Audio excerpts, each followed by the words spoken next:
오늘 말씀은 사무엘하 3장 1절에서 39절까지의 말씀입니다. 본문이 깁니다. 제가 봉독하겠습니다.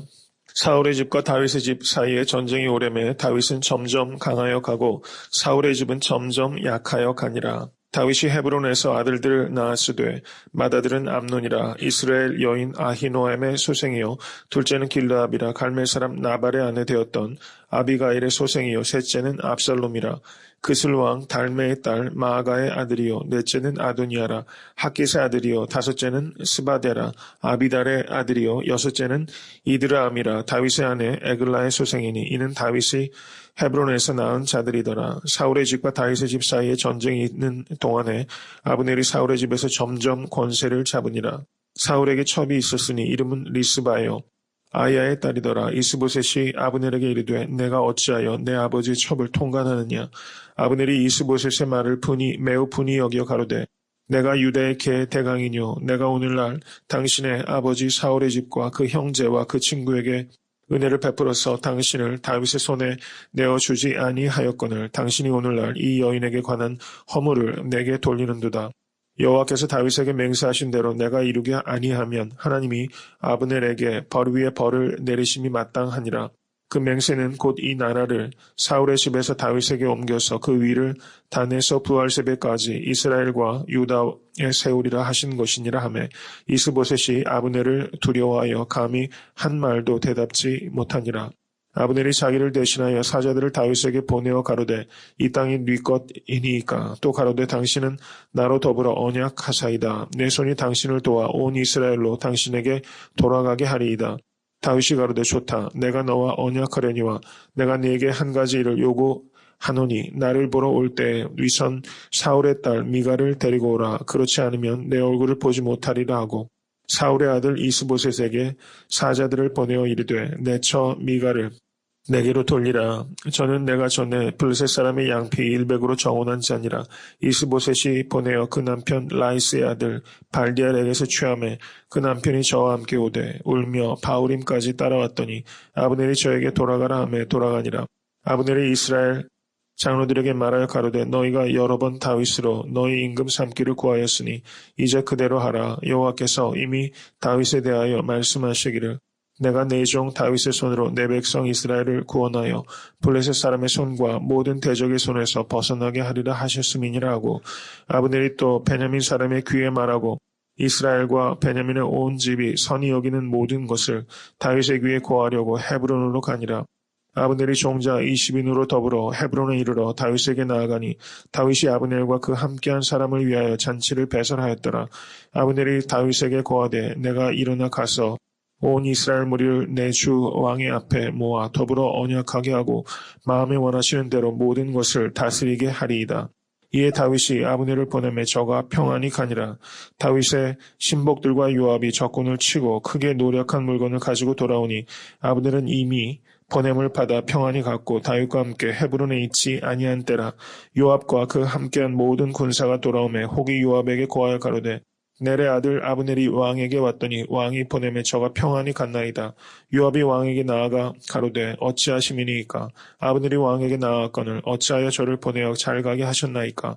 왕도 아시려니와 넬의 아들 아브넬에 온 것은 왕을 속임이라. 왕에 출입하는 것을 알고 모든 하시는 것을 알려 함이니이다 하고 이에 다윗에게서 나와서 사자들을 보내어 아브넬을 쫓아가게 하였더니 시라 우물가에서 저를 데리고 돌아왔으나 다윗은 알지 못하였더라.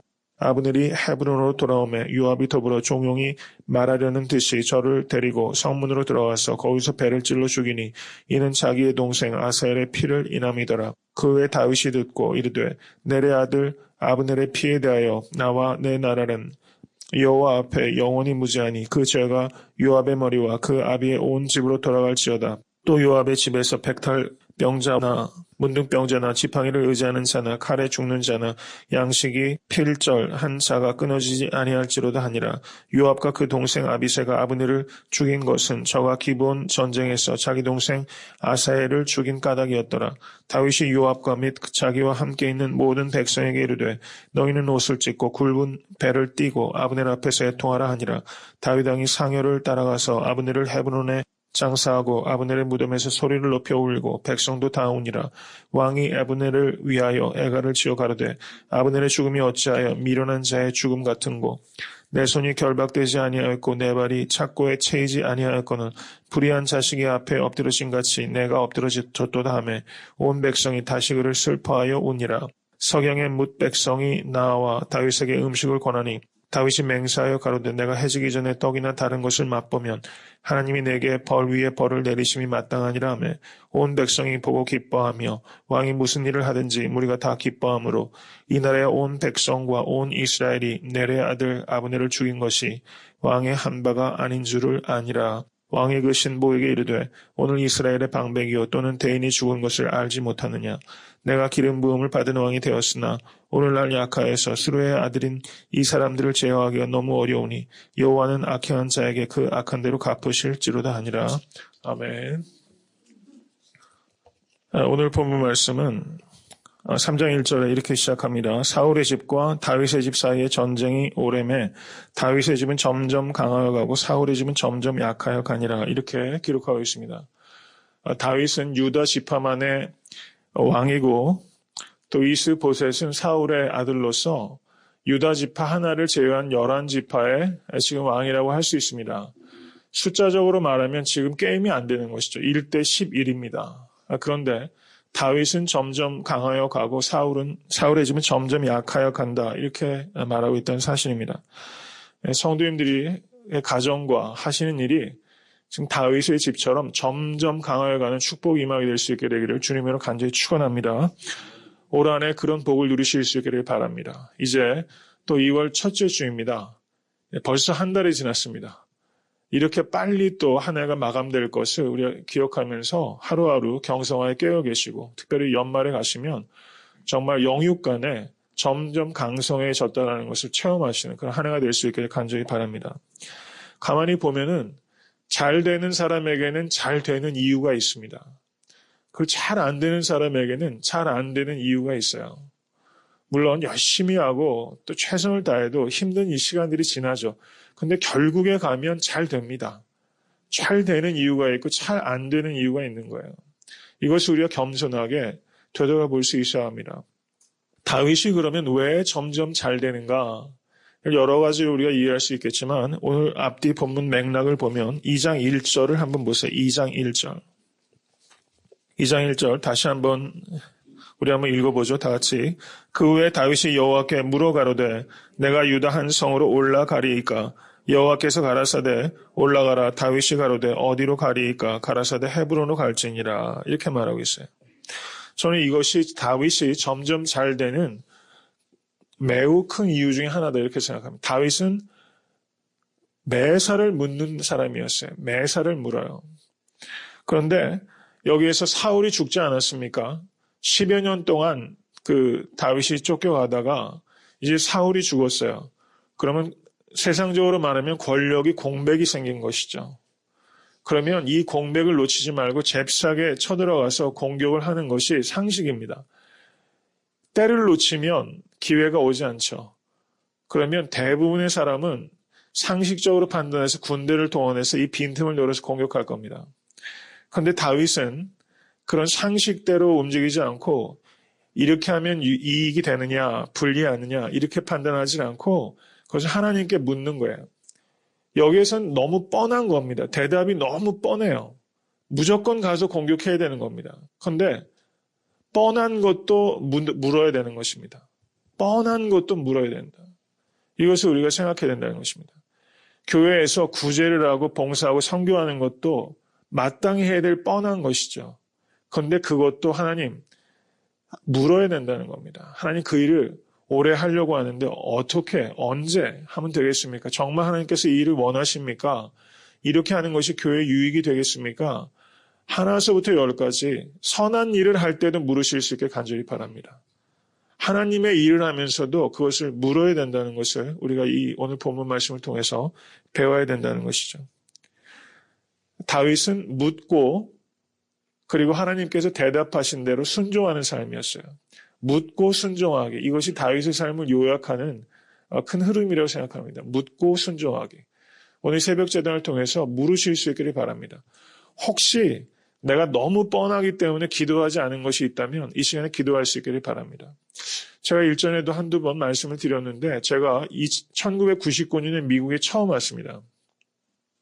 그 어학연수를 왔어요. 그땐 유학의 뜻이 있었던 게 아닙니다. 그러다가 이제 미국에서 공부하겠다 생각을 결정을 하고 잠깐 한국에 들어갔다 2000년 가을에 이제 정식으로 어드미션을 받아서 학교에 오게 됐습니다. 근데 어학연수를 받을 때는 그 비자가 나왔는데 정식으로 학교에서 어드미션을 받아서 오는데 비자가 리젝이 된 거예요. 근데 서류적으로는 뭐 재정이라든가 갈 학교 너무 명확하고 재정 보증 다 너무 명확하죠. 안 될 이유가 하나도 없는데 그 대사관을 갔더니 거기 영사가 그런 거예요. 제가 미국에 가면 안 올 사람 같대요. 안 가고 있는 건 맞긴 맞네요. 그 사람의 통찰력이 있네요. 그래서 안 주겠다는 거예요. 그래서 아니 무슨 소리 하느냐. 그래서 제가 그때 막 너무 당황스러웠었어요. 그래가지고 다시 이제 페이퍼 인터뷰를 해가지고 됐는데 그때 저를 이렇게 많이 기도해 주시던 교수님이 그러시더라고요. 그땐 제가 전도사죠. 안 전사님, 이걸 통해서 하나님께서 가르쳐 주시는 것은 뻔한 것도 기도하라고 가르쳐 주시는 겁니다. 어학연수 갈 때는 다 됐던 그 비자가 이제 실제 공부를 하러 막 가려고 하는데 이걸 위해서 기도하셨습니까? 비자가 나올 수 있게 해달라고 기도하셨습니까? 저한테 묻더라고요. 저 기도 안 했거든요. 응당 나올 줄 알았어요. 근데 전사님께 그걸 가르쳐 주시라고 하나님께서 이렇게 하시는 것입니다. 이렇게 말씀하시는데 되게 공감이 되더라고요. 우리가 늘상 받고 누리고 있는 모든 것들 그거 다 하나님께 감사하고 기도하시고 물으실 수 있는 사랑하는 성도님 되실 수 있기를 간절히 바랍니다. 오늘 본문을 보시면 이 아브넬이라는 사람이 죽어요. 이 아브넬이라는 사람이 죽고 요압이라는 사람이 또 다윗의 마음을 상하게 합니다. 결국 요압도 나중에 죽임을 당하게 되죠. 비참한 말로를 겪게 됩니다. 이 아브넬과 요압은 한마디로 말하면 둘 다 교만한 사람이에요. 아브넬은 자기 꾀에 대해서 지나치게 과신했어요. 꾀가 많은 사람입니다. 그리고 요압은 힘을 과신한 사람이에요. 꾀를 과신하고 힘을 과신하면 끝이 안 좋습니다. 세상 일이 다 그래요. 이 아브넬은 정세에 굉장히 민감한 사람입니다. 잽싸게 이스보셋을 왕으로 세워서 거기에서 2인자 노릇을 하려고 했는데 가만히 보니까 정세에 돌아가는 게 이스보셋에 줄 섰다가는 낭패보게 생긴 겁니다. 그래서 줄을 바꿔 쓰려고 하는 거예요. 국회의원들도 어떻습니까? 철새들이 많죠. 아마 이번에도 철새 꽤나 나올 겁니다. 줄을 바꿔 서는데 능통한 사람이에요. 그래서 여태까지 먹고 살았어요. 권세를 누렸어요. 근데 마지막 줄서기를 하려고 지금 다윗에게로 가려고 합니다. 그런데 이 아브넬이 아주 비열한 짓을 하는 거예요. 사울의 첩을 겁탈하게 됩니다. 통간을 하게 돼요. 아주 더럽고 추잡하게 일을 벌입니다. 그래서 이스보셋이 그것에 대해서 항의를 하는 것은 당연하죠. 왕의 후궁을 범하는 것은 자기가 그 왕위를 잇는 것이다 라는 것을 나타내는 그런 의미가 있는 것입니다. 대역죄인이에요. 자기가 점점 사울의 집에서 권세를 얻게 되자 자기가 꼭두각시로 세운 이스보셋을 막 억압하고 누르게 된다는 것이죠. 요압은 또 어떻습니까? 지금 아브넬이 다윗에게 사람을 보내서 협상을 하게 됩니다. 여차에 차에서 당신에게 투항하려고 하는데 자기의 앞길을 좀 보존해 달라라는 것을 협상하는 겁니다. 그 다윗이 그것을 받아들이고 예전에 자기가 사랑하고 결혼했던 미가를 데리고 와라 이렇게 이야기를 합니다. 그래서 아브넬이 그 일을 하죠. 그래서 미가를 데려와서 다윗이 이 아브넬을 흔쾌하게 받아들입니다. 그 왕국을 안정시켜야 되기 때문에 필요하지 않은 그 피를 흘리는 것을 피하기 위해서 다윗이 이 협상에 응하게 됩니다. 그래서 평안이 가게 됐습니다. 여기까지는 모든 것이 아브넬의 계획대로 되는 것 같이 보여요. 그런데 어떻습니까? 요압이라는 변수가 있었던 겁니다. 그 요압은 자기가 아끼던 동생 아사헬이 이 아브넬을 쫓다가 아브넬이 던진 창에 배가 뚫려서 죽게 됩니다. 개인적으로 원한이 있죠. 그런데 이 요압이 지금 다윗의 신하로서 다윗이 이 아브넬을 받아들이고 아브넬을 중용하려고 하는데 이 요압이 지금 다윗에게 거짓말을 합니다. 뭐라고 거짓말을 합니까? 이 아브넬이 첩자라는 것입니다. 첩자라고 거짓말을 한 거예요. 실제 첩자가 아니죠. 근데 첩자라고 거짓말을 했어요. 그런데 실제 이 요압의 마음은 무엇입니까? 자기 동생의 복수를 하려는 마음이 있었던 것이죠. 그러니까 거짓말을 한 겁니다. 그리고 실제 속마음은 딴 곳에 있었다는 것이죠. 그래서 요압이 왕에게 거짓말을 했는데 다윗이 그것을 받아들이지 않자 이 요압이 사람을 급히 보내서 이 아브넬을 불러온 다음에 따로 만나서 배에다 칼을 찔러서 이 아브넬을 죽이게 됩니다. 왕에게 거짓말을 하고 또 왕이 그 명령한 것에 대해서 반역해서 사람을 죽이는 이런 일들이 여기 벌어지게 된다는 것이죠. 이렇게 아브넬이 허망하게 자기 꾀에 빠져서 결국은 죽게 됩니다.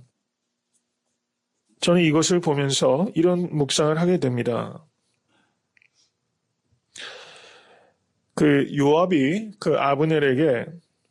요압이 다윗에게 아브넬이 첩자라고 이렇게 말을 했죠. 그리고 아브넬이 죽임을 당하게 되는데요. 아브넬이 차라리 사울이 블레셋과 전쟁을 할 때 거기에서 사울과 같이 죽었더라면 아브넬이 이렇게 수치스러운 죽임을 당하지 않았을 것이다. 이런 생각이 듭니다. 그 사울의 군대 장관으로서 마땅히 사울과 같이 전장에서 죽어야 되는데 사람이 죽어야 될 때 죽지 못하면 이렇게 비극적이고 수치스러운 죽임을 당하게 된다는 것을 우리가 깊이 생각해야 됩니다. 이것을 우리에게 적용한다면 우리가 이 땅에 살아있을 때 죽지 못하면 죽어서 살지 못합니다. 우리가 예수 그리스도와 연합해서 죽어야지만 우리는 영원한 생명을 누리게 되는 것입니다. 사도 바울은 뭐라고 말합니까? 고린도전서 15장에 나는 날마다 죽노라 이렇게 말했어요. 우리가 매일매일 자기를 죽이는데 성공해야지만 우리가 예수 그리스도를 닮아가게 된다는 것입니다. 살아서 예수 그리스도와 연합해서 영원한 생명을 누리실 수 있게 간절히 축원합니다. 이미 구원받으셨다면 그 사도 바울이 말했던 것처럼 날마다 자신을 쳐서 복종시킴으로 말미암아 예수 그리스도의 장성한 분량까지 자라나가시는 사랑하는 성도님 되실 수 있게 되기를 간절히 축원합니다. 이제 이 요압이 아브넬을 죽인 것으로 말미암아 다윗이 큰 공경에 빠지게 된 것입니다. 그 공경이 무엇이냐면 이 요압이 다윗이 부리는 사람 중에서 제일 권력의 핵심이 있었기 때문에 이스라엘 백성들이 그렇게 생각한 거예요.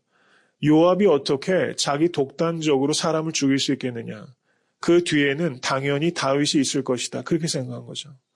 그러니까 다윗이 지금 그 안 올라도 되는 루머에 다윗의 이름이 오르락 내리락 하게 된 거예요. 지금 요압이 다윗에게 이런 어려움을 공경을 끼친 겁니다. 저는 이것을 보면서 여러분 만약에 성도님들께서 그 이스라엘 백성이었다고 한다면 지금 이스라엘 백성들은 아브넬을 쫓고 있는 겁니다. 그런데 아브넬이 죽임을 당했어요. 그렇다면 성도님들께서도 당연히 다윗을 의심하게끔 아마 되었을 것입니다. 정황적으로 그래요. 저는 이것을 보면서 우리에게 영적 분별력이 있어야 된다는 것을 생각하게 됩니다. 여러분 세상에 그 매스컴에 그런 이야기 많이 나오죠. 카더라 통신이라는 말 들어보셨어요?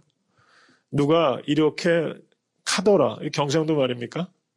누가 이렇게 말하더라 이런 뜻이죠. 여러분 가만히 보면요.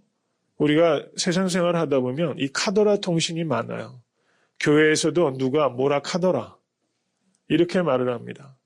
직장 생활에서도 누가 뭐라 카더라 이렇게 말해요. 세상에서 한번 보십시오. 지금 이제 올해 한국도 그렇고 미국도 그렇고 정치적으로 큰 결정을 하게 되는데 여러분 소위 말해서 조선일보, 중앙일보, 동아일보 논조와 한겨레나 뭐 경향신문이나 그 오마이뉴스라든가 이런 신문을 보면 제가 어떻게 이렇게 똑같은 사건에 대해서 전혀 다르게 말하는지를 모르겠어요. 그리고 여러분 지금 뭐 한국 사회가 어떤 정론이 없이 그냥 이렇게 저렇게 막 휩쓸려 있어서 저는 우리가 어떤 정당을 지지하든지 간에 우리가 최소한 다윗이 아브넬을 죽이지 않았다는 것을 분별할 수 있는 분별력이 우리에게 있어야 된다는 것입니다. 여러분 세상 매스컴들은 미디어들은 끊임없이 다윗이 아브넬을 죽였다고 우리가 거짓말한다는 것이죠. 우리가 눈에 보이는 것만 믿고서 그것을 전부라고 생각하면 낭패를 볼 때가 너무나 많다는 거예요. 제가 한번 제 얘기 한번 드릴까요?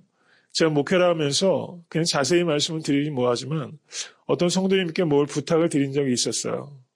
그래서 그 일을 잘 해주셔야 되는데 시간이 지나도 차일피일 미뤄지고 일이 진행이 안 되더라고요. 그래서 왜 일을 이렇게 하시나라고 말하면서 마음에 조금 섭섭한 마음이 생기고 조금 이렇게 판단이 조금 들어가는 거예요. 앞으로 이런 일들을 맡기기가 좀 어렵겠구나 이런 생각을 제가 한 겁니다. 근데 가만히 한참 시간이 지나다 보니까 그분이 물론 저에게 얘기는 안 하고 교회에다가 그것을 맡겨놓고 가신 거예요. 그걸 나중에 제가 알았어요. 그래서 그게 저한테 직접 말씀을 하셨으면 제가 그렇게 오해할 여지도 없지만 그때 제가 느낀 게 그거였습니다. 눈에 보이는 것만 가지고 판단하게 되면은 이게 굉장히 큰 오류를 범할 수 있겠구나. 이런 생각을 하게 됩니다. 눈에 보이는 것, 귀에 듣는 것이 전부라고 생각하지 않으실 수 있게 되기를 간절히 바랍니다. 오늘 기도하실 때 특별히 영적인 분별력을 가질 수 있도록 그리고 이 시대에 대해서 역사적인 분별력을 가질 수 있도록 기도하시고 그런 분별력의 은사를 위해서 간구하실 수 있게 되기를 간절히 바랍니다. 오늘 본문 말씀 제 뒤를 보시면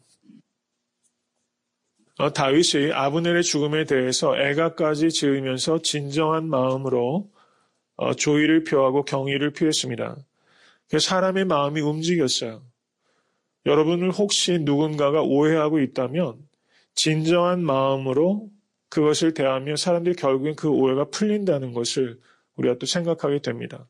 이스라엘 백성들이 다윗이 아브넬을 죽였을 것이다 오해했는데 이 다윗이 진정한 마음으로 애곡하니까 사람들이 다윗이 무엇을 하든지 기뻐했다 이렇게 말하고 있다는 것이죠. 오해는 이 진정성을 가지고 풀게 되면 풀릴 수 있다는 것을 우리가 또 생각을 하게 됩니다. 제일 마지막에 어떤 내용이 기록되어 있습니까? 39절을 보시면 이 다윗이 이 비통한 마음을 이렇게 표현합니다. 내가 기름 부음을 받은 왕이 되었으나 오늘날 약하여서 스루야의 아들인 이 사람들을 제어하기가 너무 어려우니 여호와는 악행한 자에게 그 악한 대로 갚으실지로다. 이렇게 말하고 있어요. 다윗이 지금 이 요압과 아비새를 통제할 수가 없는 겁니다. 지금 너무 권력이 세졌어요. 근데 여기에서 다윗에게 배워야 될 것은 무엇입니까? 그것을 하나님께 맡기고 있다는 것이에요. 모든 공의로 심판하시는 자에게 이신 하나님께 지금 다윗이 의뢰하고 있다는 사실입니다. 그리고 이 요압이 나중에 어떻게 됩니까? 열왕기상 2장 5절에서 6절을 보시면 이 요압에 대해서 이 다윗이 솔로몬에게 유언을 남깁니다. 그 백발로 평안히 음부에 내려가지 못하게 하라. 이렇게 다윗이 유언을 남기게 됩니다. 그의 요압이 반역하게 되고 결국은 요압이 결국 죽임을 당하게 된다는 것이죠. 저는 이렇게 한번 생각해 봤습니다. 만약에 요압이 힘이 없는 일개 병졸에 불과했다면 이렇게 아브넬을 죽이는 일을 하지 않게 되겠죠. 근데 결국은 요압이 이렇게 했던 것은 자기의 힘을 과시했기 때문에 이렇게 할 수 있었던 겁니다. 내가 아브넬을 죽여도 왕이 나를 어떻게 하지 못할 것이다. 이렇게 생각했기 때문에 이렇게 앞서가게 된다는 것이죠. 이 세상에서 가장 힘든 일이 무엇인가? 그것은 겸손해지는 것입니다. 가장 힘든 것 중에 하나가 겸손해지는 것이다. 여러분, 그 단테라는 사람을 아십니까? 그 르네상스 시절에 단테가 신곡이라는 책을 쓰게 되는데 거기에 어떤 내용이 기록되어 있느냐면 자신에게 있는 죄 가운데 가장 길들이기 어려운 죄는 교만입니다. 이렇게 말을 했어요. 가장 어려운 것이 겸손해지는 것이다. 이것을 우리가 생각해야 됩니다. 오늘 아침에 자신을 되돌아보실 때 내가 혹시 지적인 교만이 있지는 않은가? 그래도 다른 사람들보다는 내가 도덕적으로 깨끗하다라고 생각하는 도덕적 교만이 있지는 않은가? 혹시 나에게 주신 재물이나 나에게 주신 재능에 내가 지나치게 과신하고 있지는 않은가? 자기의 꾀를 지나치게 믿었던 아브넬이나 자신의 힘에 대해서 지나치게 믿었던 요압처럼 사람이 교만하면 어쨌든 크게 낭패를 보게 됩니다. 교만한 사람을 사람이 좋아하지 않습니다. 사람이 똑똑하고 여러 가지 재능이 맞아도 겸손하면 사람들이 사랑하고 아끼게 됩니다. 특별히 오늘 기도하실 때 내 안에 있는 교만을 보실 수 있게 바랍니다. 교만하지 않은 사람 한 사람도 없습니다. 저도 이번 주에 제가 얼마나 교만한가라는 걸 다시 한번 깨달았습니다. 내 안에 있는 교만을 찾으셔야 돼요. 나는 겸손하다 생각하실 수 없습니다. 교만한 게 분명히 있어요. 오늘 아침에 기도하시면서 성령님 나의 교만을 발견할 수 있도록 인도해 주시옵소서 기도하시고 그것을 통해 하시고 더욱더 겸손해지는 사랑하는 성도님 되실 수 있게 되기를 주님의 이름으로 간절히 축원합니다.